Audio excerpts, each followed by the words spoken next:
Quartz ఖనిజం అక్రమ తవ్వకాల కేసులో ప్రస్తుతం పోలీస్ కస్టడీలో ఉన్న మాజీ మంత్రి కాకాణి గోవర్ధన్ రెడ్డికి మరో షాక్ తగిలింది. ఈ మేరకు తాజాగా ఆయనపై మొత్తం 2 కేసులు నమోదయ్యాయి.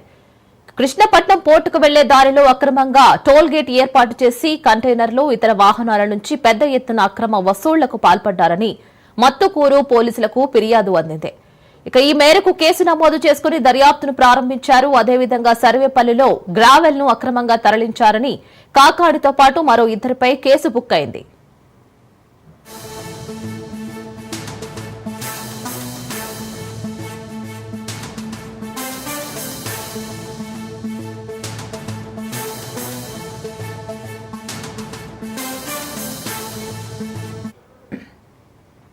కాగా క్వార్టర్స్ అక్రమంగా తవ్వకాలు జరిపిన కేసులో పోలీసులు కాకాణిని 3 రోజుల పాటు విచారించారు.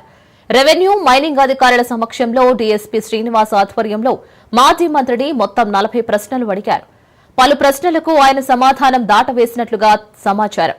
అయితే క్వార్టర్స్ మైనింగ్ వ్యవహారంలో తన ప్రమేయం లేదని, కావాలనే తప్పుడు కేసు పెట్టారంటూ కాకాణి చెప్పినట్లుగా తెలుస్తోంది.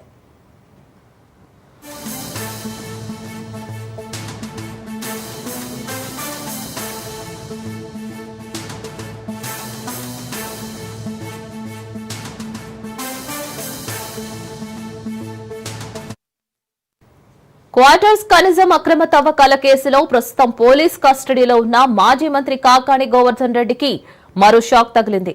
ఈ మేరకు తాజాగా ఆయనపై మొత్తం 2 కేసులు నమోదయ్యాయి.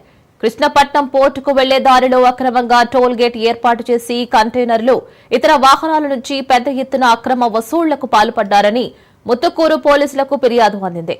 ఈ మేరకు కేసు నమోదు చేసుకుని దర్యాప్తును ప్రారంభించారు. అదేవిధంగా సర్వేపల్లిలో గ్రావెల్ ను అక్రమంగా తరలించారని కాకాణితో పాటు మరో 2పై కేసు బుక్ అయింది.